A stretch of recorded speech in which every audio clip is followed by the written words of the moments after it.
Bonjour tout le monde, nous y voilà, une nouvelle année s'est écoulée sur Booktube. L'heure de faire le bilan. Cette vidéo est découpée en plusieurs parties, 3 parties qui permettront d'aborder différents thèmes sur l'année passée.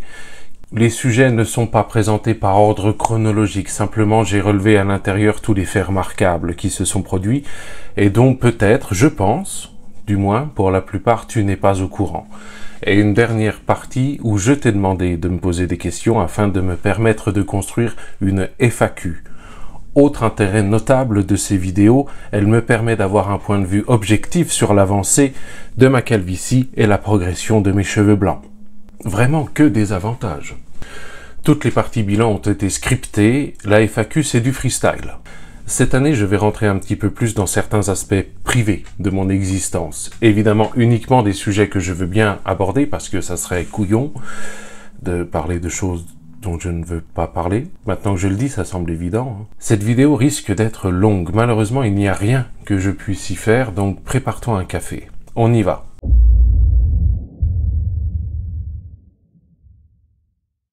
Bon, je vais quand même commencer par des notes très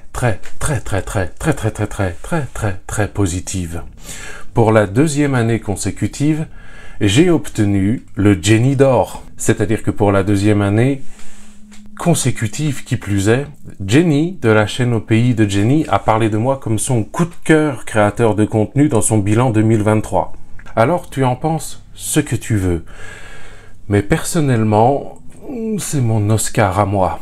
Et en plus, je n'ai même pas eu besoin de forcer pour l'obtenir. Je reste naturel. Putain, je suis fier quand même. Jenny, ça fait quoi? Ça fait 7 ans que je suis abonné à sa chaîne. Ça doit bien faire 7 ans. Ça se trouve, je dis une énorme connerie parce que je ne sais pas quel âge a sa chaîne. 6, 7 ans que je suis abonné, je pense.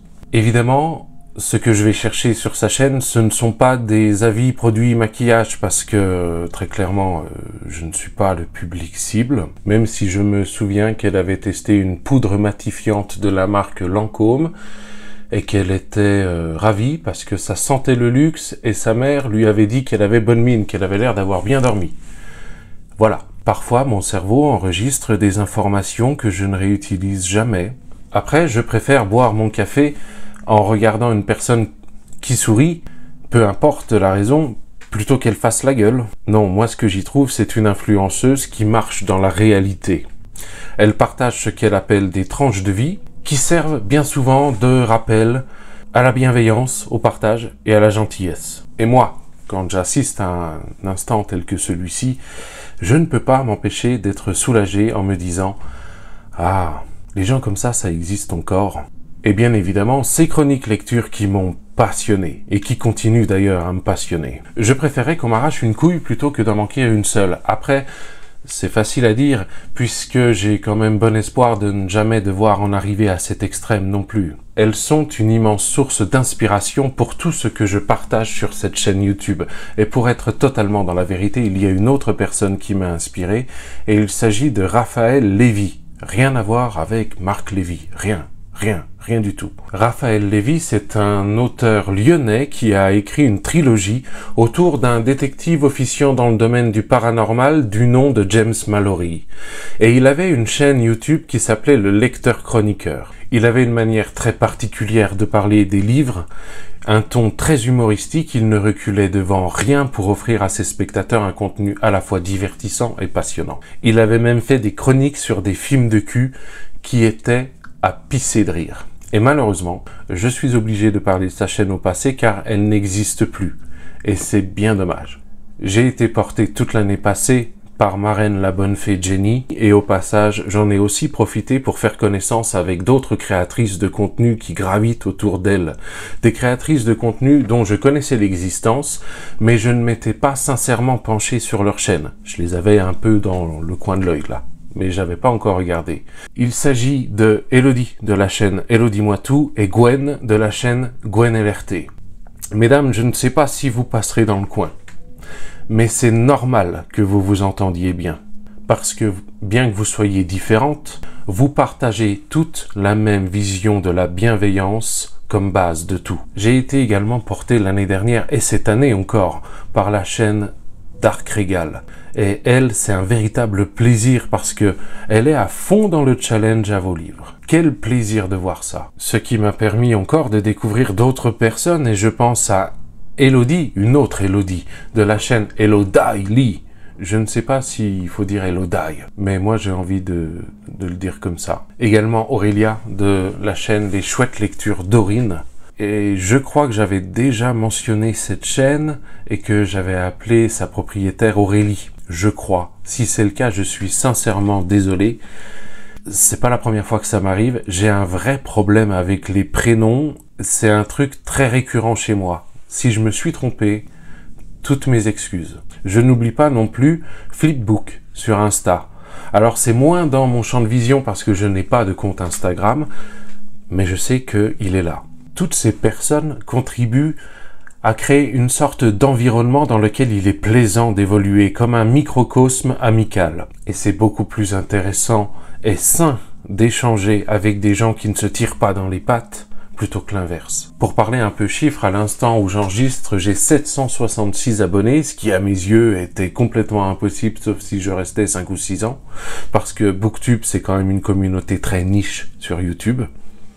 En un an, j'ai augmenté de 377 le nombre d'abonnés. Si tu me permets un petit arrondi, ça veut dire que j'ai doublé. J'en profite pour souhaiter la bienvenue à toutes les nouvelles personnes qui nous ont rejoints. J'espère que vous trouverez sur cette chaîne un contenu qui vous plaira.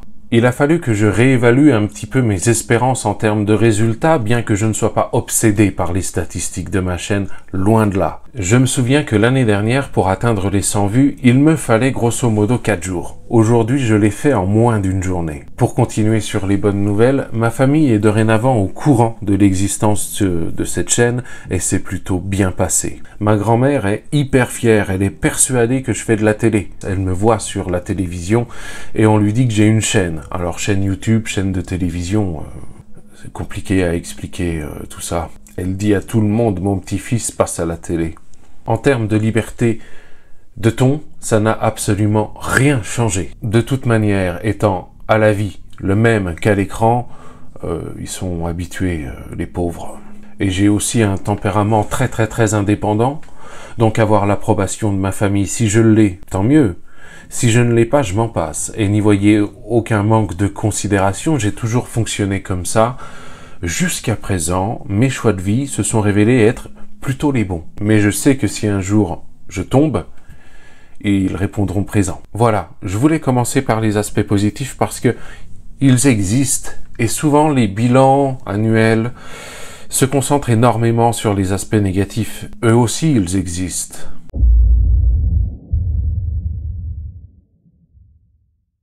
Il faut que je distingue deux catégories de personnes qui ont des comportements nocifs à mon égard ou en général. Il y a d'un côté les spectateurs et de l'autre d'autres créateurs de contenu. Pour l'instant, en ce qui me concerne, en ce qui concerne cette chaîne, les comportements négatifs de spectateurs sont infiniment minoritaires. Je sais qu'ils existent parce que je les vois sous des vidéos d'autres créateurs. Je les vois de mes yeux, je les vois. Donc je sais qu'ils existent. Et je sais également que plus la chaîne grandira, plus j'en aurai. Tout cela, j'en ai parfaitement conscience. À l'heure actuelle, les attaques, la diffamation, les problèmes viennent principalement d'autres créateurs de contenu. Et je sais que c'est une expérience qui dénote par rapport à tout ce qui est dénoncé sur YouTube généralement. Je sais que cela dénote fortement. Mais je ne suis pas légitime à parler de l'expérience des autres, je ne peux parler que de la mienne. J'attribue ces comportements nocifs à de la jalousie. Bon, au rayon des mauvaises nouvelles, je vais commencer par parler de ce qui est arrivé en juin l'année dernière. J'ai vu réapparaître sur le serveur Discord lié à cette chaîne une personne qui en avait été bannie avec un nouveau compte. Et qui en avait été bannie puisqu'elle avait eu des comportements très agressifs et, disons les mots, illégaux, envers un autre membre. Cette personne n'avait pas été bannie pour rien, elle avait carrément envoyé des menaces à quelqu'un d'autre. Et je rappelle, au cas où il le faudrait, que les menaces, c'est puni par la loi. Pour moi, ce sont des actes très graves. Et je le répète, encore une fois, Internet est un lieu dangereux et je n'y contribuerai jamais. Quand j'avais ouvert le Discord, j'avais fait une vidéo annonce et j'avais annoncé clairement qu'il y avait un chef et que ce chef, c'était moi. Et pourtant, je n'ai besoin de la confirmation de personne pour savoir que je ne me comporte pas comme un despote. Loin de là, je pense même que je suis plutôt cool. Revenir et estimer que de l'eau a coulé sous les ponts, c'est outrepasser tes droits quand tu es chez moi. C'est moi, et uniquement moi, qui décide quand suffisamment d'eau a coulé sous les ponts. Et je décide qu'il n'y a même pas un ruisseau, et encore moins de pont, composé avec des personnes qui sont dans la menace et la violence. Je ne vois aucune bonne raison de me l'imposer à moi ou aux autres. Aucune. À tous ceux qui utilisent les réseaux sociaux, quels qu'ils soient, comme un déversoir à merde, peu importe que vous justifiez ça par votre vécu, votre ressenti, votre personnalité ou votre expérience, vous me trouverez systématiquement dans le camp en face. Systématiquement. Ensuite, je voudrais parler du cas de la censure, car il ne faut pas croire, mais sous mes airs de grande gueule et de sale gosse, je me pose énormément de questions quant à la potentielle réception de tous les propos que je tiens en vidéo. Il y a des sujets que je refuse d'aborder, il y a des plaisanteries que je refuse de faire, et pourtant, je suis de l'école qui considère qu'on peut rire de tout, absolument tout, du moment que cela ne cache aucune intention de nuire et que ce soit une plaisanterie faite avec bienveillance. Le problème à notre époque, c'est que même si une plaisanterie ne cache aucune intention de nuire, certains vont la créer de toutes pièces et te l'attribuer, puis ensuite te la tenir pour acquise. Alors je me censure, je m'auto-censure énormément et je n'en suis pas fier. Je me suis toujours vanté d'une liberté de ton totale, et c'est vrai, mais je ne me censure pas sur le ton, je ne me censure pas sur la forme, je m'auto-censure énormément sur le fond. Il y a 2 vidéos dans lesquelles je me suis laissé aller à dire ce que je pensais. La première, ça a été le vlog de voyage aux Philippines, et plus précisément l'introduction. Je l'ai fait car à mes yeux, c'était donné l'angle d'attaque de cette vidéo. C'était nécessaire, je ne le regrette pas, et je n'ai eu aucun reproche. La deuxième, c'est en ce qui concerne le livre Holly de Stephen King, son tout dernier paru en France. J'ai envoyé cette vidéo avec beaucoup d'appréhension sur ma chaîne, car dans ce livre, Stephen King défend et expose ses opinions, et il le fait d'une telle manière que je ne peux pas ne pas en parler. Alors autant les opinions de Stephen King anti-Donald Trump, je n'avais aucune crainte, parce qu'en France, cracher sur Donald Trump... pas tout le monde s'en fout. Là où j'y suis allé avec beaucoup d'appréhension, c'est en ce qui concerne la vaccination contre la Covid. Le débat des pros et des anti-vax en France est allé beaucoup trop loin. Et dans ce livre, Stephen King expose clairement qu'il est pro-vax et il assimile certains anti-vax à des complotistes. J'avais bon espoir que ce débat soit apaisé en France, puisqu'il s'est quand même écoulé 3 années et qu'il serait temps de passer à autre chose. Eh bien, tu me vois venir, pas du tout. Alors je n'ai pas eu 4000 commentaires déplacés, je n'en ai eu qu'un seul. Quand je parle de ce livre, je ne parle pas de moi et de mes opinions. Je ne suis pas le représentant de la pensée de Stephen King en France. Mon opinion sur ce sujet, je vais vous la donner. Je suis pour la vaccination, contre la vaccination obligatoire. En réalité, le problème, il est très simple. On a énormément parlé du ratio bénéfice-risque de ce vaccin en France. Il y a des gens comme moi qui ont estimé que le ratio était en faveur du bénéfice. Et c'est une opinion qui se doit d'être respectée. Il y a d'autres personnes qui ont estimé que le ratio était en faveur du risque. Et c'est une opinion qui se doit d'être respectée. Là où j'ai du mal, ce sont toutes les personnes qui ont usé de leur voix pour propager de fausses informations. Et le cas le plus général, c'est d'utiliser leurs réseaux sociaux pour propager des fake news. Je trouve que c'est inacceptable d'user de ces réseaux sociaux pour ajouter de la peur alors que l'atmosphère était déjà terrifiante, pour ajouter du drame alors que tout était déjà dramatique. Et peu importe que ces fausses informations soient en faveur du pro ou de l'anti. Ça, c'est mon opinion et c'est ma liberté individuelle de penser cela. Je ne demande pas à ce qu'elle soit approuvée. Je n'en ai pas le besoin. Ce commentaire n'est plus visible puisque son auteur l'a supprimé. Ce n'est pas de mon fait. Ce n'est pas moi qui l'ai supprimé. Malheureusement, mauvaise nouvelle. Je reçois tous les commentaires par email. J'ai donc une trace écrite de tout. Je ne vais pas le lire ici. Simplement, il faut garder en tête que ici je parle bouquin et je parle uniquement de bouquin. Un commentaire qui exprime ce genre d'idée n'a pas sa place sur une chaîne littéraire. C'est donc un commentaire déplacé. Et pour rentrer simplement un peu plus en profondeur, lorsque l'on se protège en défendant son opinion, en affirmant que celui qui ne pense pas comme nous a adhéré aux idées répandues par propagande, c'est que véritablement, on ne doit pas être très confiant. Ôter d'entrée de jeu tout crédit aux propos de l'adversaire en présupposant que s'il pense ce qu'il pense, c'est qu'il est incapable de penser par soi-même, c'est te croire beaucoup plus intelligent que tu ne l'es. Et quand dans ce même commentaire, je vois qu'il fait appel à l'apaisement et au partage, dans ton commentaire, bonhomme, je n'en vois aucun. À quel point faut-il être à côté de la plaque pour supposer que pour provoquer le partage et la discussion, il faut poser un commentaire qui n'en contient aucun sur une chaîne qui parle bouquin? C'est à cause de gens comme ceux-là qui se targuent d'utiliser leur liberté d'expression que des gens comme moi mettent la leur en sourdine. Tu penses ce que tu veux, mais ici, ce n'est pas le lieu. Fais très attention au sujet de la Covid-19, car pour certaines familles, ça a été une véritable hécatombe en termes de décès ou de santé mentale. Et en enfilant ce que tu crois être un costume d'érudit, tu pourrais bien passer pour un monstre, et un minimum de considération pour ceux qui ont souffert. Et de manière générale, être incapable d'apprécier une œuvre de fiction, parce qu'elle ne flatte pas tes convictions, je trouve ça triste à crever. Profite bien de chaque instant. Ton évolution est à son apogée. Il ne restera plus que le déclin. Ensuite, parlons d'Élise. Qui est Élise, me diras-tu? Élise, il s'agit d'une personne qui m'a envoyé un email le 23 avril dernier, donc c'est assez récent. Email que je vais te lire dans son intégralité tellement il est précieux. Mais je vais soulager tes oreilles en corrigeant moi-même les fautes de frappe qu'il contient. On y va. Objet, moi c'est Élise. Salut Vox, comment ça va? J'ose enfin t'écrire, je suis trop fan de toi. Je te trouve trop beau et intelligent. Je m'appelle Élise. J'habite dans la région parisienne, mais ne t'inquiète pas, je suis majeur. T'es vraiment l'homme idéal. Du coup, je voulais savoir si tu es célib, et si tu es célib, alors j'aimerais bien qu'on se mette en couple parce que je t'aime trop. Si tu veux pas, t'inquiète même pas, je dirais que t'as demandé des photos de moi à poil et tu finiras comme Norman le youtubeur. Gros bisous et j'espère que tu vas accepter, sinon ça risque de devenir compliqué après. Signé Élise, et en plus elle me met son nom de famille. Toi.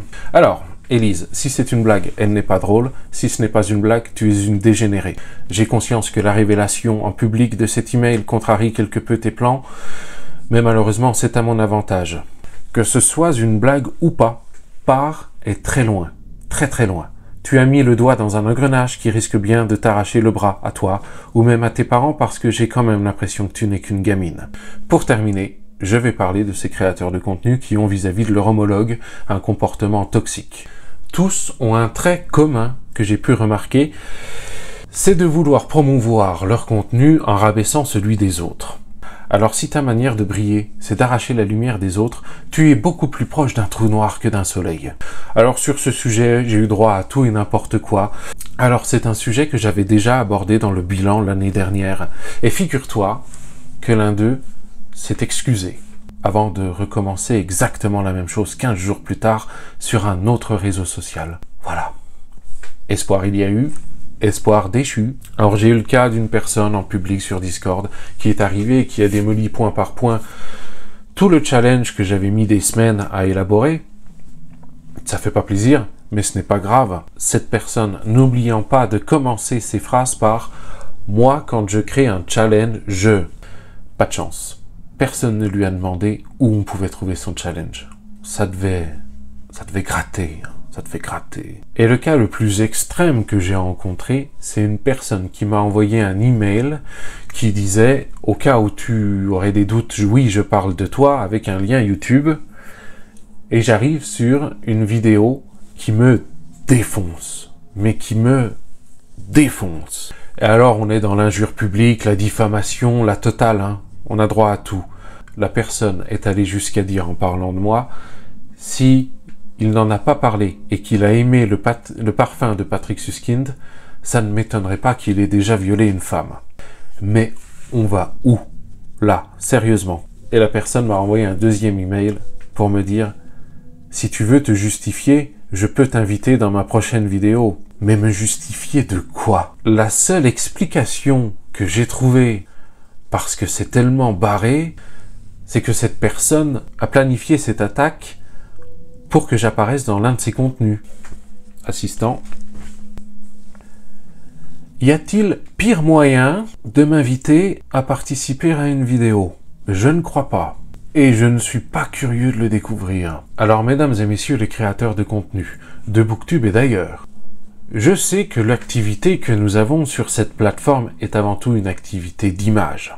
Il y a un aspect très narcissique, très auto-centré.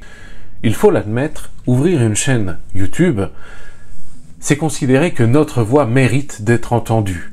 Malheureusement, je suis au regret de vous informer qu'à aucun moment, l'un de mes contenus n'a été créé, confectionné ou pensé spécifiquement pour vous plaire. Ici, c'est chez moi. Et tout le monde, sans aucune distinction, d'aucune sorte, est le bienvenu. Je partage ce que je veux. Je dis ce que je veux. Si cela vous plaît, alors je vous souhaite bienvenue dans la danse et avec un grand plaisir. Si ce n'est pas le cas, vous pouvez passer votre chemin.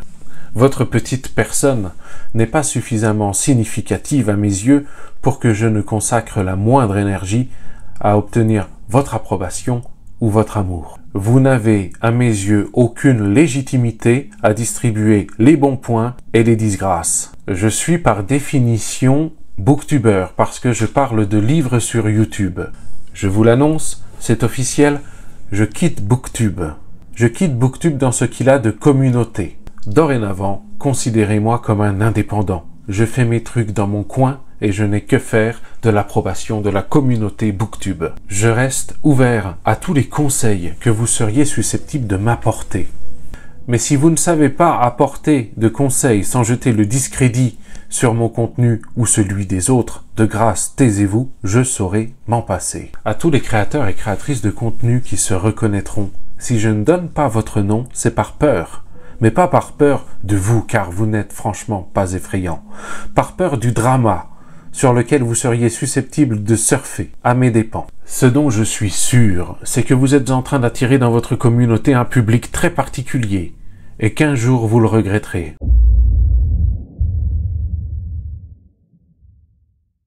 J'ai trouvé l'année 2023 extrêmement dure à supporter. Pour être totalement franc. J'ai trouvé que c'était extrêmement compliqué d'aller bien. Je trouve qu'on nous demande de faire des petits efforts de partout, parce que ça ne va bien nulle part. La santé, ça va mal. L'économie, ça va mal avec le pouvoir d'achat, ça va mal. La sécurité, ça va mal. Et donc règne en France une sorte d'atmosphère assez nauséabonde, qui devient très vite insupportable. Il y a des affaires criminelles qui sont absolument glaçantes. On te parle de meurtres d'enfants, de professeurs assassinés.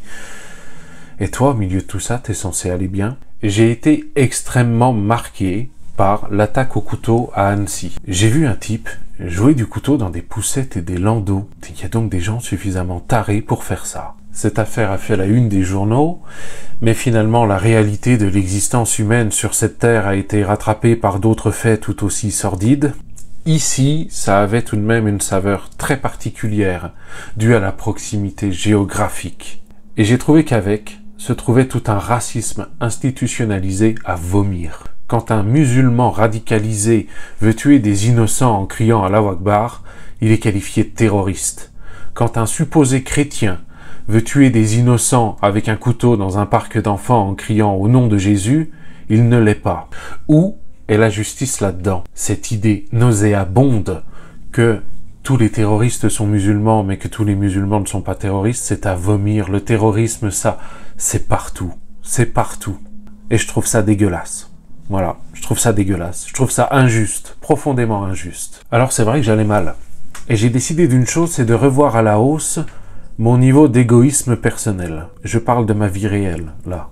Je vais en parler, parce que même s'il y a une véritable séparation entre ma vie réelle et ma vie virtuelle sur YouTube, cela pourrait avoir un impact sur YouTube, lequel je ne sais pas. Revoir à la hausse mon niveau d'égoïsme personnel, c'est vrai que ça sonne terrible. Et pourtant, j'ai décidé d'apprendre à recevoir comme je sais déjà donner. Je ne veux plus être celui qui ne fait qu'offrir et qui pense que recevoir en retour n'est pas mérité. Je me suis dit moi aussi je suis important. Moi aussi, mes émotions et mes sentiments comptent. Alors j'ai fait quelque chose pour la première fois de toute ma vie. Certains d'entre vous comprendront, d'autres pas du tout, et pour être totalement honnête, je m'en fiche pas mal. Je suis à l'origine d'une rupture amicale. J'ai toujours eu cette vision de l'amitié un peu idéalisée, en suivant l'adage à la vie et à la mort, nous serons amis jusqu'au bout. Eh bien non, c'est terminé. Quand un couple ne s'aime plus, il divorce.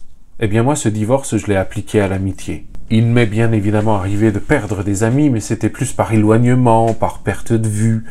Jamais cela n'avait été une rupture brutale et volontaire. Eh bien, c'est arrivé. Moi aussi, j'ai des sentiments. Moi aussi, j'ai des émotions. Moi aussi, je suis quelqu'un qui compte. Je te parle d'une personne qui a joué avec mes sentiments véritablement à plusieurs niveaux et qui revenait toujours dans ma vie en disant « Oui, mais nous sommes toujours amis ». Et un jour, j'ai cessé de lui répondre. Ce qui signifiait « Non, nous ne le sommes plus ». Cette personne a beaucoup joué à me bloquer, me débloquer, me rebloquer, me débloquer, à la suite d'engueulades qu'elle provoquait elle-même, qui étaient dignes de simples enfantillages insignifiants. Véritablement, c'était complètement débile. Non sans oublier de m'envoyer une dernière phrase pique à laquelle je ne peux pas répondre puisque je suis bloqué. Et je trouve ça terriblement lâche. Que l'on veuille m'attaquer, très bien, mais aie au moins le courage de m'affronter. Me bloquer n'est pas sans risque. Me bloquer, c'est prendre le risque que je me rende compte que tu n'es pas indispensable à mon bonheur. J'en ai eu marre d'être le paillasson sur lequel il est convenable de s'essuyer les pieds, non sans avoir vérifié au préalable que les semelles soient suffisamment bien crottées. J'en ai eu marre d'être à ce point négligeable et négligé par cette personne. Et quand j'y repense, je suis encore peiné. Et pourtant, je ne regrette rien. Nous nous sommes loupés dans cette vie. Et c'est définitif. Et pour ma santé mentale, j'espère que nous continuerons de nous louper dans les suivantes. C'est terminé. Je le répète, j'en parle ici parce que cette nouvelle attitude pourrait avoir des conséquences sur YouTube, lesquelles je ne sais pas, mais c'est possible. J'ai eu l'année dernière l'opportunité de partir à l'étranger, plus précisément aux Philippines, et ça a été une décision dure à prendre, de se dire je vais partir à 14 000 km de chez moi. Chez moi, la France, il y a cette atmosphère morose. Ailleurs, je ne sais pas. Il faut que j'aille voir pour le savoir. La véritable question que je me suis posée, c'est si je refuse d'y aller, au bout de combien de temps vais-je regretter d'avoir dit non? Et la réponse a été approximativement 10 secondes. Donc j'ai accepté. Et je suis parti aux Philippines avec Ron qui m'a montré son pays et sa culture et m'a fait bouffer des bébés canards morts. Pour être totalement transparent avec toi, ce qui était prévu à l'origine, c'est que Ron vienne en France en septembre et que nous repartions avec le même avion pour aller aux Philippines. Malheureusement, sa demande de visa n'a pas été acceptée par l'ambassade française aux Philippines. Sa demande d'entrée dans l'espace Schengen, mais ce n'est que partie remise puisqu'une nouvelle tentative va avoir lieu cette année. C'est d'ailleurs quelque chose qu'il a très mal vécu. Pourquoi toi, Français, mon pays t'accueille volontiers? Et moi, Philippin, ton pays ne veut pas de moi. Et je n'ai pas de réponse. Mais oui, c'est très injuste. Le vlog aux Philippines a été ma vidéo la plus ambitieuse et la plus complexe à monter, puisque je voulais raconter l'histoire de mon voyage et que tout cela ait un sens. Je sais qu'elle n'est pas parfaite, il y a des défauts un peu partout, mais j'en suis fier. Elle ne peut pas rendre compte de tout, mais j'y ai mis beaucoup d'investissement pour essayer de la rendre cohérente. J'ai toujours dit que le nombre de spectateurs d'une vidéo était sans importance pour moi, et c'est encore vrai.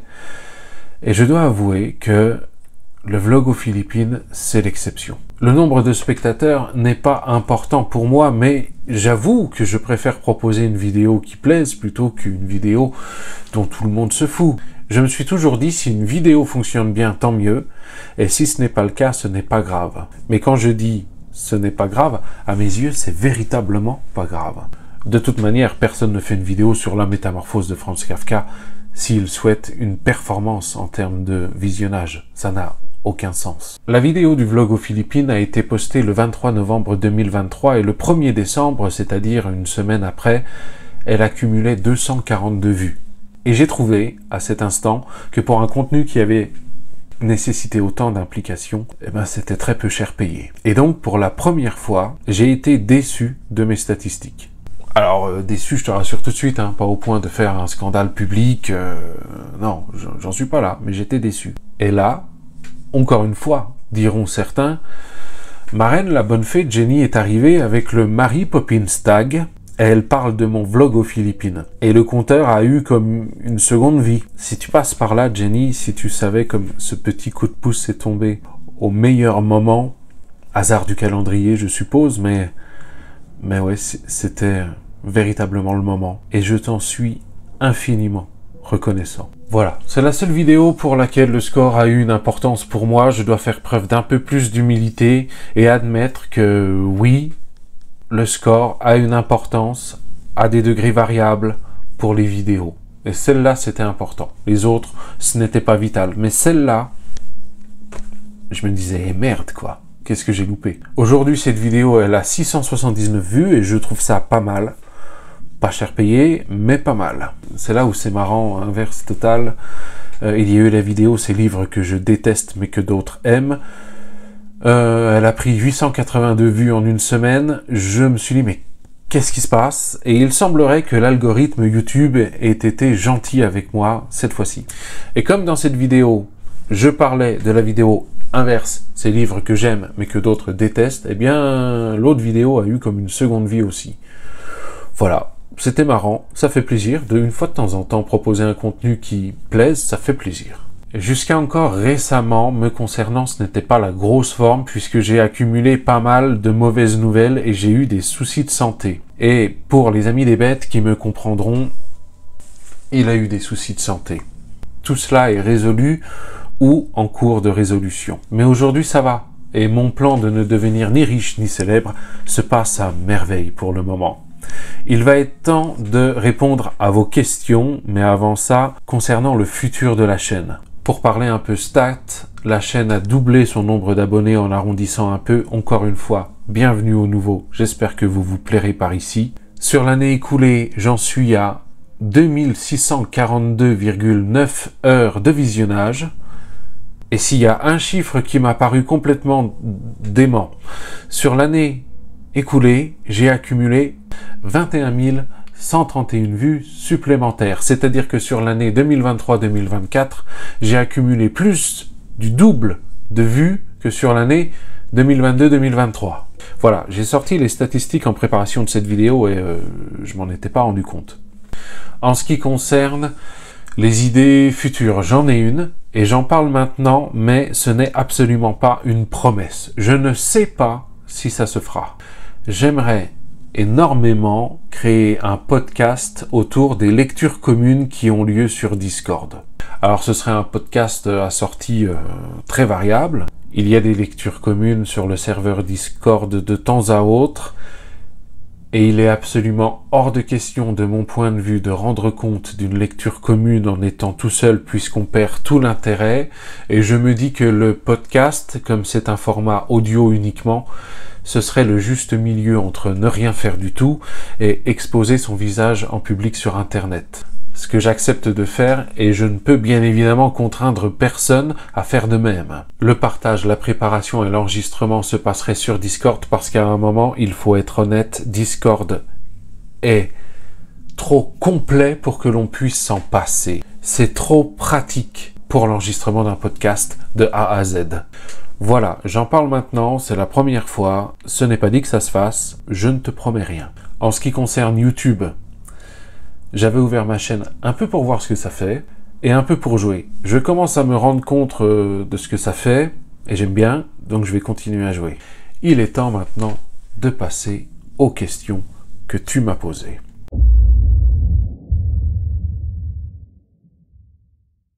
La FAQ. Alors on y va. Je vais tâcher de répondre à vos questions dans l'ordre. Simplement, je vais commencer par la question de Wild Child qui me l'a posée dans la vidéo sur Oli de Stephen King puisque j'ai peur de l'oublier. Sinon, penses-tu changer bientôt, jamais, Balek, ton générique? Je me permets une suggestion pour un truc plus feutré, plus club british à la Sherlock. Après, à toi de t'en débrouiller, c'est toi l'artiste. Enfin, toujours si l'idée te venait de changer. J'y ai pensé. J'y ai pensé, figure-toi. Par contre, si je change de générique, je doute que ce soit pour une ambiance plus feutrée. À mon avis, ça va être un peu plus dans l'horreur. Et le savais-tu, il fut un temps où j'avais prévu de parler musique sur cette chaîne YouTube et j'avais prévu un générique pour la musique. Et finalement, à cause des droits d'auteur, j'ai trouvé que c'était trop compliqué, donc j'ai abandonné l'idée. Mais exclusivité, voilà le générique que j'avais prévu pour te parler musique sur cette chaîne.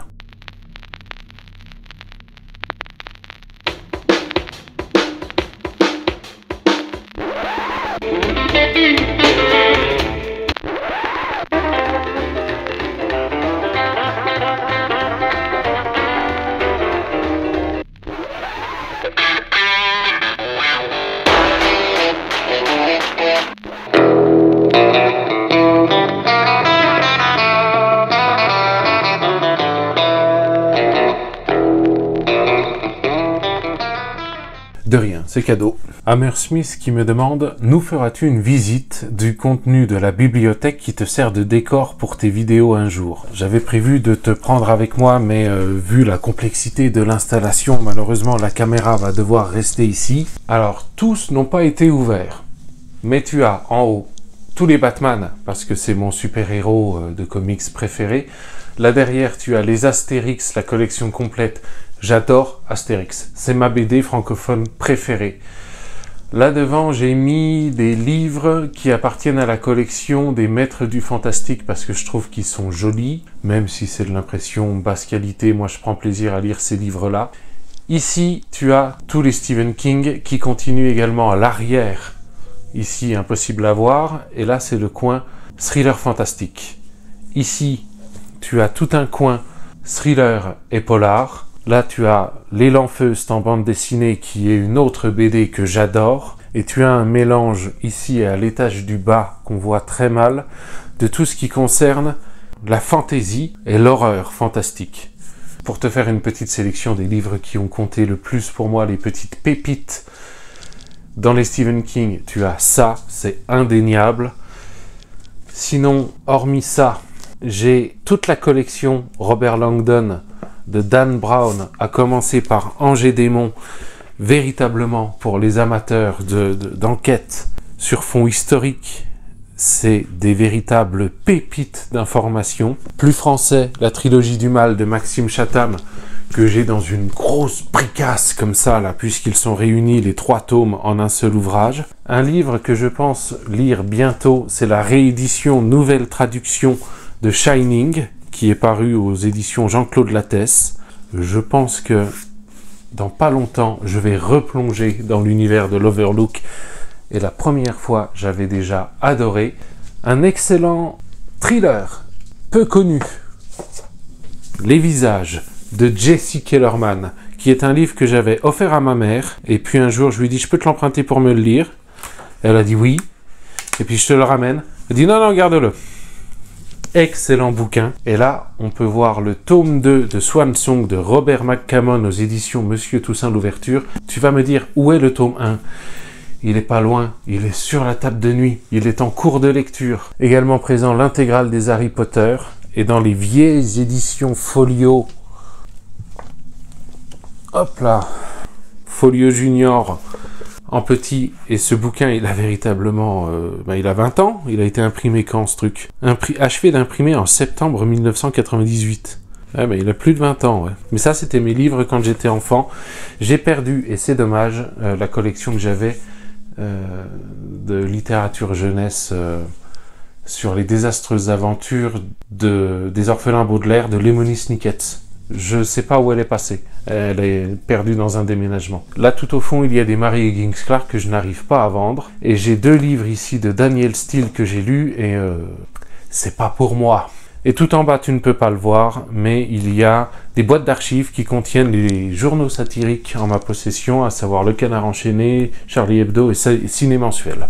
Voilà pour une petite sélection, mais les visages de Jesse Kellerman, un petit bijou dans le domaine thriller. Ensuite, Mylène 8745 qui me demande « As-tu un genre littéraire préféré ?» Oui, mon genre littéraire préféré, c'est l'horreur fantastique. Vient se greffer à ça les thrillers fantastiques, mais j'aime également un bon thriller de temps en temps.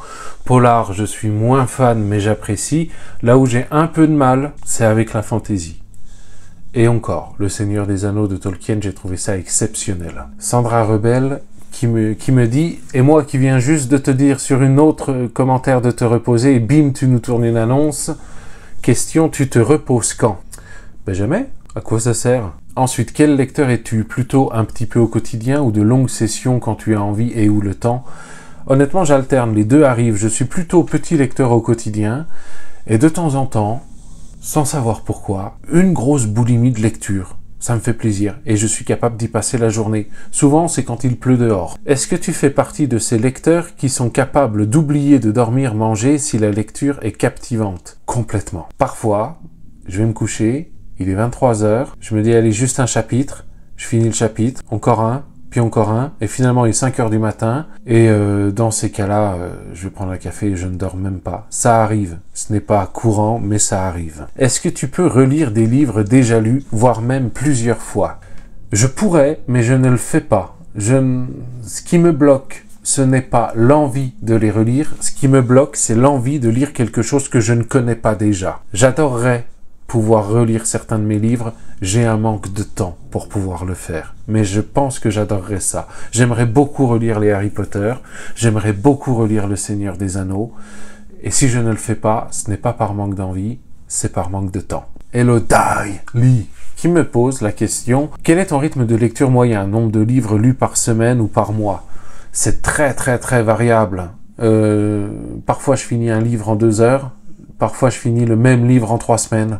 Très variable. Pour donner un ordre de grandeur, je pense que je suis entre 2 et 3 livres par mois, mais parfois c'est plus et parfois c'est moins. Ça dépend. Ça dépend et de la taille du bouquin et de l'envie générale de lire ou non. Que fais-tu dans la vie à part chroniquer des notices? Je ne fais que ça.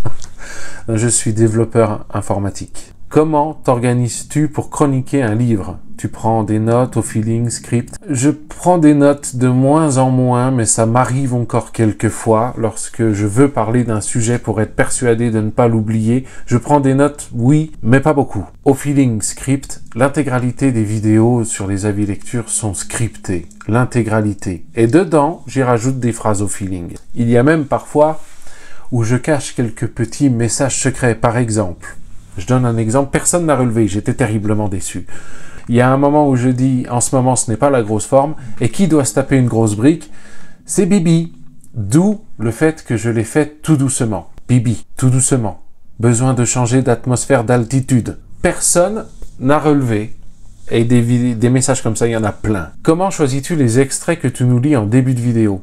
C'est systématiquement les premières pages du roman. Systématiquement. Le premier chapitre. Quelquefois, lorsqu'il y a une préface et qu'elle fait partie de l'histoire, je lis la préface. Sinon, je lis le premier chapitre du bouquin. Annotes-tu tes livres et est-ce que tu notes des citations quelque part? Je n'écris rien dans mes livres, je ne les plie pas, je ne les maltraite pas. Il y a certains bouquins, les gens doutent que je les ai lus tellement ils paraissent neufs. Et pourtant, si. Est-ce que je note des citations quelque part? Non. Non, je ne fais pas ça. As-tu un carnet de lecture? Si oui, on peut le voir s'il te plaît. Je n'en ai pas. As-tu des animaux? J'ai vu un chat maléfique, ils le sont tous, mais peut-être a-t-il des compagnons de bêtises. J'ai 2 chats, j'en ai un là, et j'ai un chat noir.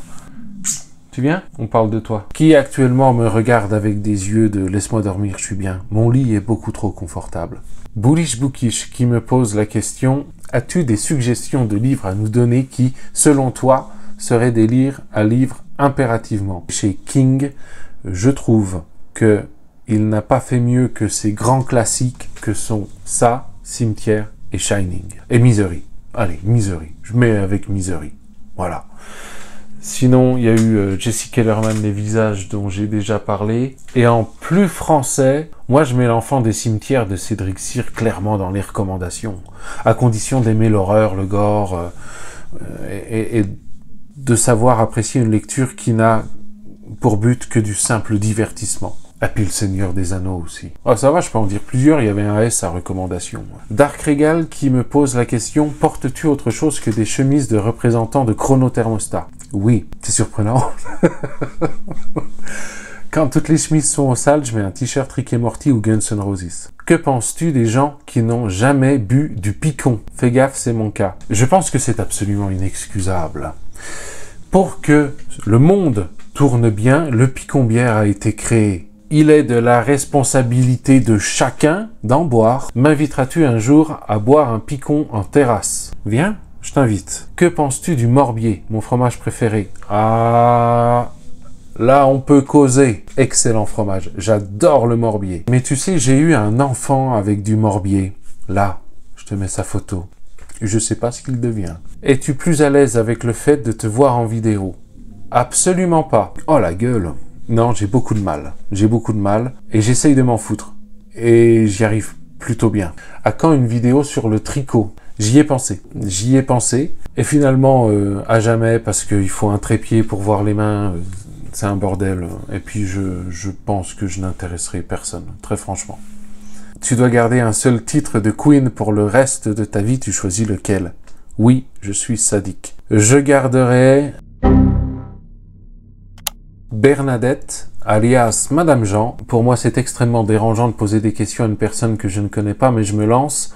Peut-être connaître votre prénom et pourquoi pas les noms des petits félins. Et y a-t-il d'autres animaux qui partagent votre vie? Moi, je m'appelle Clément, mais tout le monde m'appelle Clem. Donc, il n'y a qu'à faire comme tout le monde, ou Vox, ça marche aussi. Et sur les félins, ici, tu as Calzone, qui s'appelle comme ça puisque je l'ai recueilli. Il vivait dans l'espace poubelle d'une pizzeria. Et malheureusement, 5 fromages, ça n'allait pas. Et le noir, c'est Mani, comme le mammouth dans l'âge de glace. Mani, viens là. Oh, décidément, ils veulent pas venir. Il n'y a pas d'autres animaux qui partagent ma vie. Que pensez-vous de la liseuse? Moi, je suis incapable de lire sur ce support. J'aime trop l'objet, le livre et la sensation de papier. Je te rejoins là-dessus. Je ne lis que des livres en papier. La seule exception, ça a été l'autobiographie de Nabila, que j'ai lu sur la tablette, l'iPad, et j'ai détesté. En ce qui concerne la liseuse, j'y crois beaucoup plus avec du papier électronique. Je n'ai encore jamais essayé, et l'une d'entre vous m'a suggéré de demander à ma médiathèque s'ils avaient des liseuses qu'ils prêtaient, et je trouve que c'est une bonne idée pour avoir une expérience avant un potentiel achat. Le seul livre que j'ai lu en numérique, ça a été sur l'iPad, et ça a été l'autobiographie de Nabila, et j'ai trouvé ça désastreux. Je n'y arrive pas, et je tire mon chapeau à toutes les personnes qui y arrivent. Évidemment que les questions d'ordre privé sont à bannir, mais c'est tellement logique pour moi, mais surtout prenez soin de vous. Là, c'est une maman qui parle. Prends soin de toi aussi, Bernadette, et Jean aussi. Prends soin de toi. À très bientôt, et gros bisous à vous deux. Tocino qui me pose la question, j'aimerais connaître tes meilleurs souvenirs de lecture. Je pense que mon meilleur souvenir de lecture, j'étais au collège et je devais lire un Harry Potter, et j'avais pas le droit de lire, donc j'étais sous la couette et je m'éclairais avec le phare d'un vélo rouge, donc tout le livre était rouge.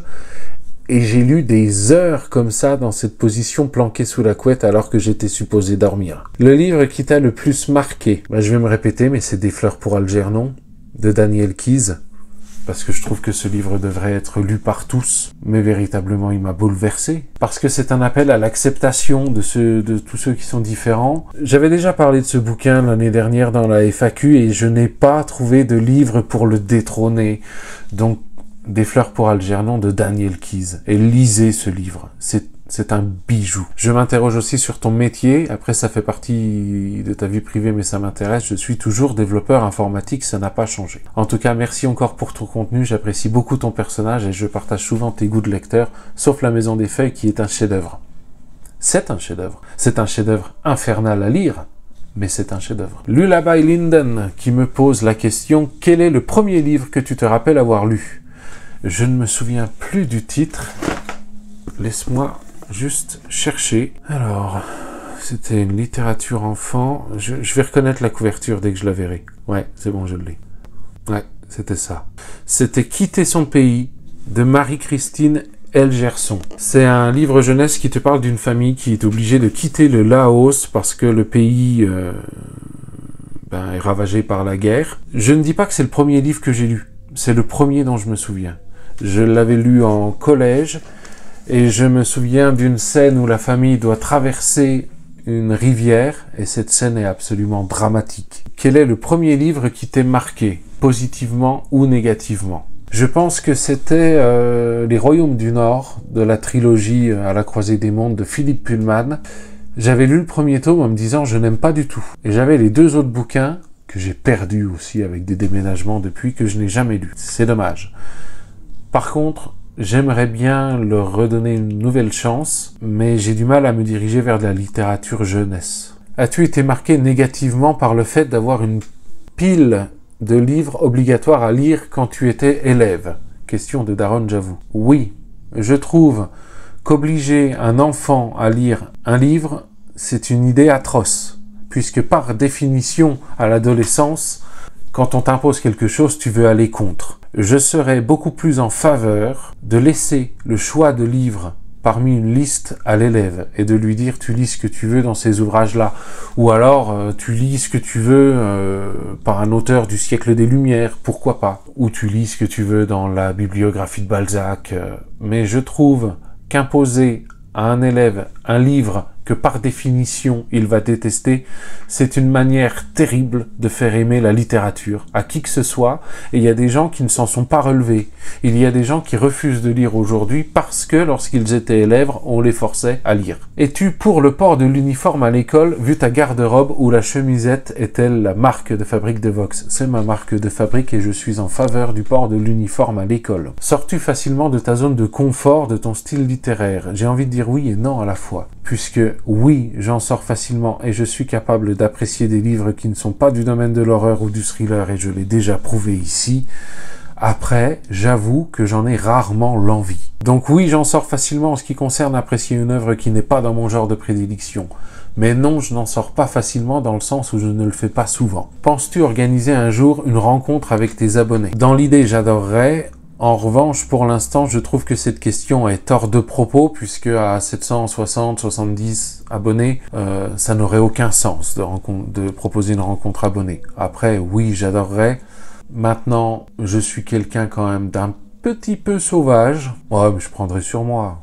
Ouais, ça se passerait bien. Ça se passerait bien. Pour l'instant, je trouve que ce n'est pas approprié, puisque à 770 abonnés, on va s'emmerder, hein. On va être de gugus. En tout cas, c'est une idée qui me plaît. Comment juges-tu ta communauté? Et même si je sais que tu as connu quelques péripéties avec des personnes peu recommandables qui t'ont mis en boule, et il y avait de quoi, globalement, quelle est ton expérience? Les échanges avec la communauté autour de cette chaîne sont absolument plaisants, charmants et appréciables. J'apprécie chaque instant, chaque avis échangé avec l'un ou l'une d'entre vous. J'ai du mal à dire ma communauté, ça se voit, hein. Bernadette qui revient, alias Madame Jean. Je viens de visionner la vidéo de Jenny et automatiquement une question s'est imposée à moi vous concernant. Quelle est votre réaction et votre ressenti s'il y a des commentaires pas très gentils, pas tellement faciles derrière un écran? Mais j'imagine que dans la vraie vie, votre charisme et votre prestance doivent les stopper net. Oui, Monsieur Vox, vous en imposez tellement, même pour une vieille dame de presque 70 ans. Merci pour cette question qui m'est venue tout naturellement. Alors, le charisme et la prestance, c'est pas la première fois que j'entends ça, ça me fait toujours bizarre. Moi, c'est pas un truc que je force, non. Par contre, bon, alors, au sujet des mauvais commentaires, c'est vrai que Jenny avait posé une vidéo en réaction à la vidéo de Hello Dis-moi tout. Donc je me retrouve à faire la réaction d'une vidéo qui est une réaction d'une vidéo qui parle des mauvais commentaires. Je vais parler des mauvais commentaires en général, du sujet. Je veux qu'on parte tous d'un principe simple, ce n'est pas parce qu'on s'expose en public qu'il est normal et acceptable de recevoir des attaques. C'est complètement exclu. Puisque c'est ce même genre de raisonnement qui conduit certains à se dire c'est normal de foutre la main au cul, ou pire, à une femme sous prétexte qu'elle est habillée court. Ça n'est jamais acceptable, ça n'est jamais normal. Et j'ai vu un commentaire qui allait en ce sens sur l'une des deux chaînes, justement. Si quelqu'un chez moi vient poser ce genre d'avis, que c'est normal de s'en prendre plein la gueule parce qu'on s'expose en public, je vais faire une boucherie. Je me tais quand c'est chez les autres, parce que je n'ai pas à gueuler chez les autres. Chez moi, je fais un carnage. De manière générale, les mauvais commentaires ne me font pas peur. Ce qui me fait peur dans un mauvais commentaire, serait quelqu'un qui viendrait confirmer la mauvaise image que j'ai déjà de ma personne. Ça pourrait m'atteindre. Je pense que je serais capable de m'en foutre, en règle générale. Mais si autant de personnes ont vrillé à cause de cela, c'est que véritablement c'est un problème. Et comme je n'y suis pas encore confronté, je dois faire avec beaucoup d'humilité et dire que je ne suis pas plus fort que les autres. Voilà, peut-être que ça m'atteindra. Pour l'instant, c'est plaisant, je profite. Si un jour de mauvais commentaires arrivent, tant que j'arriverai à gérer, je gérerai. Ce que je sais, et je me réserve le droit de changer d'avis là-dessus, c'est que de mon côté, les échanges avec vous me sont beaucoup trop précieux pour que je désactive les commentaires. Si un jour ça devenait ingérable, je ne désactiverai jamais les commentaires.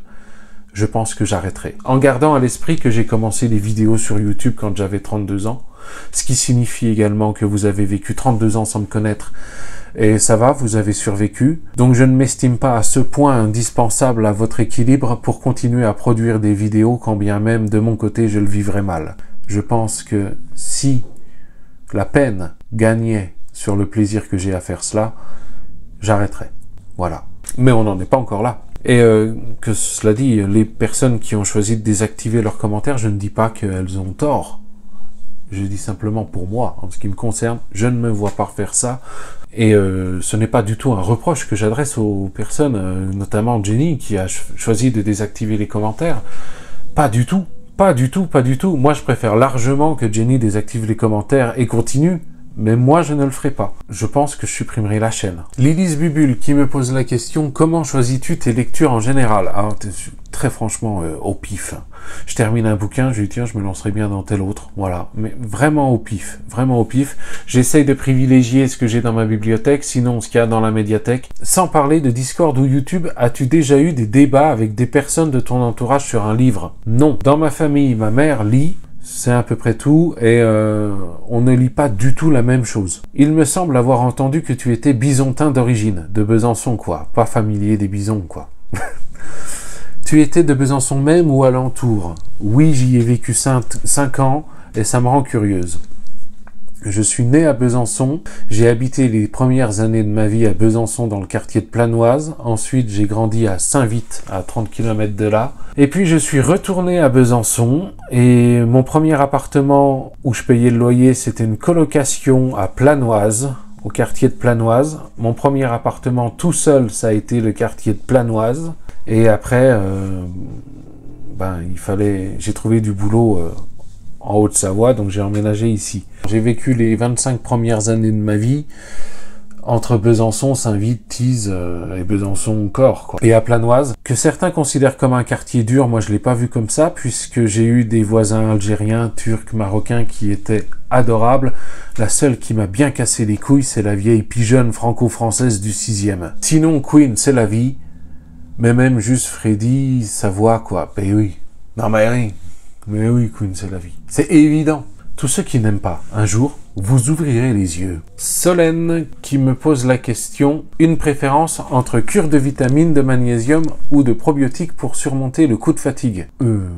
Magnésium. Parce que c'est rigolo, ça fait du feu quand on l'allume. J'ai pas des arguments pour tout non plus. Christa Poulet qui me pose la question, pourquoi les Philippines? Parce que Ron est philippin.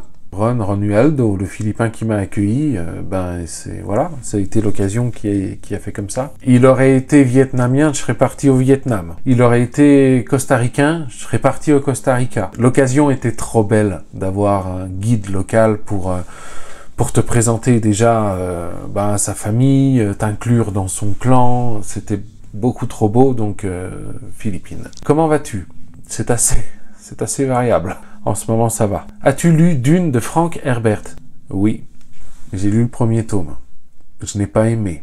Je n'en ai pas fait de vidéo parce que je suis incapable d'aimer Dune. Ça fait partie de ces livres sans que je ne l'explique. L'histoire ne m'intéresse pas. Je suis navré à tous les fans de Dune. Vous êtes nombreux, je le sais, et je sais que ce livre est exceptionnel. Il ne me touche pas. L'histoire ne m'intéresse pas. Je suis réfractaire. J'ai aussi le même problème avec Star Wars. As-tu assez de place dans ta biblio? Clairement pas. Envisages-tu l'achat d'une bibliothèque chez Ikea ou as-tu peur de ne pas comprendre la notice de montage? Excuse-moi, Christa Poulette, tu parles à un mec qui a vaincu la notice du chronothermostat pour montage en saillie. À partir de là, rien n'est impossible. Oui, j'envisage l'achat d'une bibliothèque, Ikea ou autre. Oui, parce que ça va dégénérer. À un moment, ça va dégénérer. Il faut que je me rende compte de la réalité. Ça commence déjà. Tes goûts littéraires ont-ils évolué depuis la création de ta chaîne? Pas franchement. Ça fait un moment qu'ils n'ont pas évolué, pour être totalement honnête. Et une dernière, quel livre de ta biblio sauverais-tu en cas d'incendie? Je sais pas, c'est terrible. Tiens, bah tu sais quoi? Je vais esquiver la question. Je sauverai Les voleurs de beauté de Pascal Bruckner, que je n'ai pas encore lu parce qu'il est à ma mère. Voilà. Et que j'ai pas envie qu'elle m'engueule. Même si elle m'engueulerait jamais pour ça. Ensuite, Olivier qui me pose la question, bilan 2023-2024, plus sain? Pas du tout, mais plus plaisant parce qu'il y a plus de monde. Et cette forme de concurrence sur Booktube, ça ne m'intéresse pas. Pas du tout. Combien de piercings as-tu? Assez curieux de savoir, c'est con comme question, mais c'est pour l'info. J'en ai 9 à l'oreille, 3 au sourcil, 1 à la lèvre. Avant, j'en avais 1 à la langue, mais je l'ai enlevé parce qu'un jour, je me suis pété une dent en mangeant. Et la légende raconte qu'il y en aurait d'autres ailleurs. Et c'est pas fini. Qui suis-tu régulièrement sur YouTube pour savoir si on suit les mêmes? C'est tout. Alors, en ce qui concerne la lecture, Jenny, de la chaîne Au Pays de Jenny, restera la patronne. Voilà. Et d'ailleurs, les vidéos lecture de ses copines, Gwen et Elodie, sont assez exceptionnel aussi, et c'est vrai qu'avoir les trois réunis lors de leur lecture commune, c'est toujours plaisant à voir. Et je me pose toujours la question, quand est-ce que l'une d'elles va dire un truc qui va faire que les autres vont partir en fou rire? J'aime bien. Parlant bouquin, j'aime beaucoup la chaîne Les Mémoires d'Adrien, qui pour moi est exceptionnel. Le type, je l'écoute, il m'embarque. Si tu n'es pas passionné de lecture, rien qu'à l'écouter, tu es capable de le devenir. J'aime beaucoup également Madame rêve encore de livres parce que je trouve que qu'elle est solaire. Voilà, elle a un sourire qui part de là, qui arrive là. Hop, vraiment c'est plaisant à voir, quelqu'un qui sourit autant en vidéo. Dark Regal également, qui fait d'excellentes chroniques lecture, je trouve. Que j'ai découvert récemment, j'aime beaucoup les chaînes d'Elodie, les chouettes lectures d'Aurine. Et également Bullish Bookish, que j'ai découvert. Et ce qui est marrant avec Bullish Bookish, c'est que sa façon de parler des bouquins, c'est complètement l'inverse de moi. Et j'adore. J'aime aussi énormément la chaîne qui s'appelle Aline Dessine, qui est déjà une grosse chaîne, hein, mais je trouve que ces vidéos au sujet de personnalités d'internet sont absolument captivantes. Véritablement un boulot monstrueux qu'elle abat de sourcing, de compréhension pour retracer toute l'histoire d'une personne sur internet. Et elle dénonce énormément toute la malveillance et le cyberharcèlement que ces personnes subissent, et c'est génial à voir.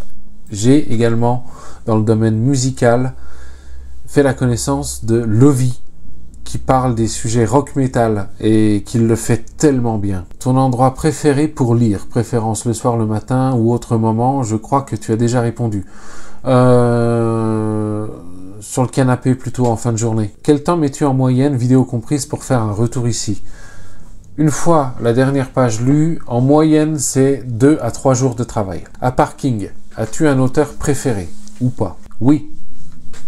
Jules Verne. J'ai parlé ici de Voyage au centre de la Terre, mais de la Terre à la Lune. 20 000 lieues sous les mers. 20 000 lieues sous les mers, le chef-d'œuvre que c'est. Et tout le monde pense que c'est inaccessible et compliqué. Pas du tout. C'est génial. 20 000 lieues sous les mers de Jules Verne. Quelle évolution pour YouTube et Discord? Une des idées au fil de l'eau. J'en ai déjà parlé dans le bilan. J'aimerais beaucoup créer un podcast autour des lectures communes qui ont lieu sur Discord. À voir si ça se fait. Si ça ne se fait pas, j'en ai parlé, je le répète, je ne promets rien. Voilà mes petites questions, une petite liste, un interrogatoire du suspect Vox. En définitive, si c'est pas trop personnel que ça, je ne crois pas, absolument pas. Merci beaucoup. Nathalie Lopez, aimes-tu lire des pavasses? Pas spécialement, mais elle me rebute moins que lorsque j'étais plus jeune. Quel est ton endroit préféré pour lire? Sur le canapé. Pour moi, c'est le mieux. Fais-tu des challenges à part les tiens? Non. Souvent, je les trouve trop restrictifs. Après, je ne suis pas non plus très renseigné sur ce qu'il se fait. As-tu un auteur ou une autrice préférée? Oui, Stephen King. Quel genre de lecture préfères-tu? Tout ce qui est horreur fantastique, thriller, un peu polar. Fantasy, j'en prends, j'en laisse. Hors contexte livresque, comment vont les minous? Eh bien, écoute, ils vont plutôt bien. Maintenant, c'est bon. Lui, on dirait pas, mais il pète la forme. Mais il a été malade, maintenant ça va. Et l'autre? Tu viens? Viens dire bonjour à Nathalie. Ok, dégage. Quel est ton plat préféré, à part les œufs de 100 ans? C'est... Ah, je vais rester classique, une bonne pizza. Mais une bonne, hein. Et petite confusion, hein. Ça, c'est pas un œuf de 100 ans. Un œuf de 100 ans, c'est ça. Moi, ce que j'ai mangé, c'est un balotte, c'est-à-dire un œuf de canard fécondé et cuit vapeur, donc avec un bébé canard dedans. Un œuf de 100 ans, c'est un œuf qui a été mis à macérer, à fermenter dans de la cendre. C'est pas le même plat. Et quand je vois la gueule de ceux qui mangent un œuf de 100 ans, je suis pas persuadé d'être très tenté par l'expérience.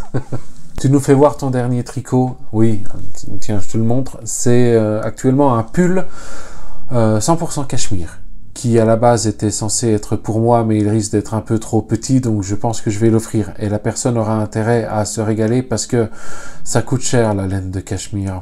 Les chouettes lectures d'Aurine, justement, qui me posait question. Quel est ton parcours de lecteur? En réalité, moi, je me suis mis à la lecture, c'était parce que je me tapais des bâches en français au collège et au lycée. Ça n'a pas aidé à m'améliorer dans cette matière. Simplement, j'ai chopé le virus de la lecture et c'est comme ça que j'ai commencé. Peux-tu nous chanter une chanson de ton groupe favori? We will rock you. Tes goûts littéraires ont-ils évolué avec les années? Oui, je me suis dirigé un peu plus vers le morbide.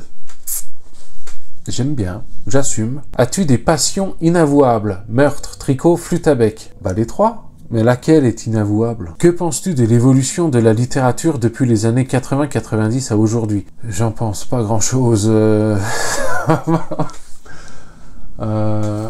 J'en pense pas grand-chose, si ce n'est que je n'aime pas le politiquement correct qu'il y a dans certaines œuvres d'aujourd'hui. Les trigger warnings sont-ils utiles selon toi? En réalité, je n'ai pas trop d'opinion là-dessus, puisqu'il y a deux écoles. J'y ai pensé à mettre des trigger warnings en introduction des vidéos. Le problème que ça me pose, c'est que j'ai peur que ça éloigne certains lecteurs potentiels qui pourraient apprécier un bouquin parce qu'il y a tel sujet qui est abordé. Moi, j'ai choisi de pas en mettre parce que j'agis dans une catégorie de bouquins qui est quand même bien spécifique, le thriller, donc il s'agit de pas divulguer ce qui s'y passe. Et sinon, pour terminer... Sandwich ou burger, frites ou maïs, Aya Nakamura ou Joule, soirée pyjama ou sortie en boîte. Sandwich ou burger, plutôt burger. Frites ou maïs, plutôt frites, Aya Nakamura ou Joule.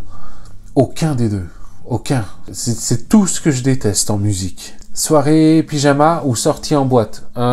Sortie en boîte, mais plutôt sortie au pub, parce que boîte de nuit, j'aime pas. Et je dors tout nu. Tu penses qu'avec tous les livres qui ont été écrits, on pourrait faire une échelle pour atteindre le soleil? Oui. Et on mettrait ceux d'Éric Zemmour vraiment tout au bout de l'échelle pour être sûr que ce soit les premiers qui crament? Je suis ravi d'avoir découvert ta chaîne et ne change rien, tu es génial. Eh bien écoute, j'ai exactement le même compliment pour toi. Question de Irmalana. Un endroit glauque et ou étonnant où tu aimes te rendre et où tu te sens bien. Quand il fait beau, il y a une grange abandonnée avec une maison à moitié écroulée où j'aime bien aller pour me promener. Oui. La dernière fois que tu as fait quelque chose pour la première fois? Oui. Eh bien, c'était de tenter de chercher une réponse à la question la dernière fois que tu as fait quelque chose la première fois. Quel trait de caractère aimerais-tu avoir? J'aimerais parfois être mieux capable de décrypter les intentions des gens à mon encontre. Salé ou sucré? Les deux. Qu'est-ce que tu détestes faire? Le plein de diesel dans ma bagnole. Ça coûte cher. Une manière de faire qui t'énerve chez l'autre dans le quotidien. Oh non, j'ai pas là. Ta véritable peur? Les insectes. J'ai peur des mouches. J'ai peur des fourmis. J'ai peur des coccinelles. La seule chose qui ne me fasse pas peur, c'est les araignées. Alors, c'est bizarre, mais oui, mais c'est comme ça. L'autre jour, il y avait un hanneton sur ma fenêtre, j'ai cru que j'allais péter un câble. Ta couleur préférée? Le violet. Une manie ou habitude réconfortante ou pas? Me coller de la ASMR avant de dormir. La dernière fois que tu t'es senti gêné ou mal à l'aise. J'ai confondu 2 collègues de travail et je me suis senti très con. Après, à ma décharge, c'est un peu leur faute. Ce sont des personnes qui ne bougent jamais le cul de leur bureau pour aller dire bonjour. De quel objet tu ne pourrais te séparer? De mon téléphone. Sur la table de chevet, il y a le premier tome de Swan Song de Robert McCammon. Et il y a également ma tentative abandonnée de lecture du 2e tome du Talisman des territoires de Stephen King et Peter Straub. Quel super pouvoir aimerais-tu posséder? J'aimerais bien avoir le super pouvoir de la téléportation. Quel prix oserais-tu mettre dans un livre qui te tient à cœur? Je pense que le maximum que j'ai mis dans un bouquin, c'était 30 balles. C'était pour celui-là, Rage de Stephen King. Donc je vais dire 30 balles. Estimes-tu avoir fait quelque chose de fou à tes yeux et ou aux yeux d'autres ou de complètement irréfléchi un jour? Ouais, j'ai ouvert une chaîne YouTube. Pluie ou soleil? Plutôt pluie. En général, t'entends-tu mieux avec les hommes ou les femmes? Très franchement, avec les deux. Et pour finir, une question que tu détestes, que l'on te pose souvent. Merci pour tes réponses ou pas. Alors moi, c'est tout ce qui est attrait aux libertés individuelles. Voilà, les questions qui tournent autour d'un jugement sur mes libertés individuelles. Et ça a été par exemple, alors maintenant j'ai arrêté de fumer depuis plus d'1 mois, mais ça a été, mais tu te rends compte du prix que tu mets par an sur un paquet de cigarettes? Ça m'énerve. Ah oui, et tu mets combien par an dans l'achat de livres? Qu'est-ce que ça peut te foutre? C'est comment je dépense mon pognon, ce que j'en fais. Première question qui conditionnera ma volonté ou non de rester abonné à ta chaîne. Quel est ton signe astrologique? Je suis Cancer. Voilà. Maintenant que tu as l'information, je te laisse décider si tu restes ou si tu te tires. Ensuite, qu'est-ce que tu aimes le plus dans la lecture et est-ce que tu visualises quand tu lis? Justement, c'est ça que j'aime le plus dans la lecture, c'est la liberté d'imaginer ce que je veux. Le top 5 de tes séries TV préférées. Je sais pas si je vais réussir à aller jusqu'à 5. Il y a Futurama, Les Simpsons, South Park. Et puis on va quitter un peu les animés. Il y a Rick et Morty, on a vachement quitté les animés. Et je vais dire Fringe. J'ai beaucoup aimé la série Fringe. Est-ce que tu feras une rencontre avec tes abonnés sur Paris? Alors j'ai déjà répondu pour l'instant, la rencontre abonnée me semble complètement mal appropriée parce qu'on n'est pas assez nombreux. Sur Paris, ça m'étonnerait beaucoup. Moi, Paris, non. Moi, la capitale, oula, non. Oula, non, pas Paris. Oula, pas Paris, non. Ah, il y en a que ça fait rêver, pas moi. Hein. Est-ce que tu veux bien lire Nevernight et l'Empire du Vampire de Jay Christophe juste parce que je rêve que tu publies un avis lecture sur ces 2 livres? Alors, il faut être conscient que je reçois énormément de suggestions de lecture et que je ne peux pas tout lire.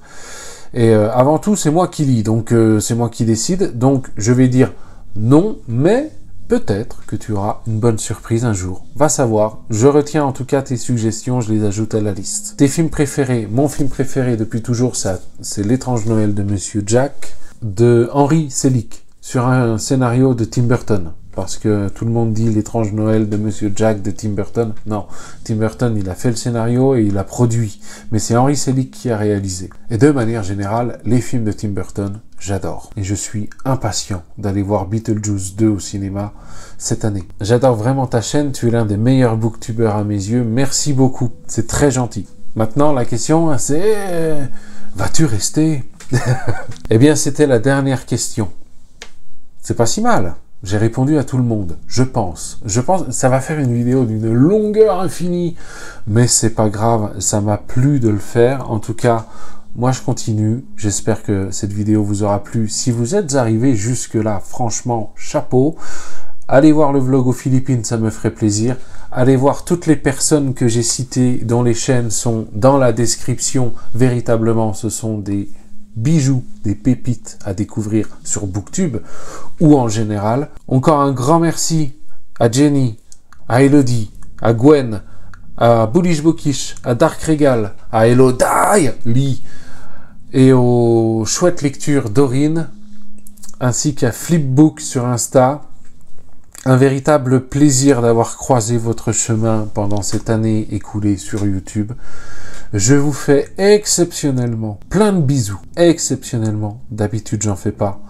Plein de bisous à tout le monde. Merci pour vos questions. Merci pour votre patience. Merci pour votre soutien. Tu viens dire au revoir? Allez. En attendant la prochaine fois, je vous souhaite une bonne soirée. Bye!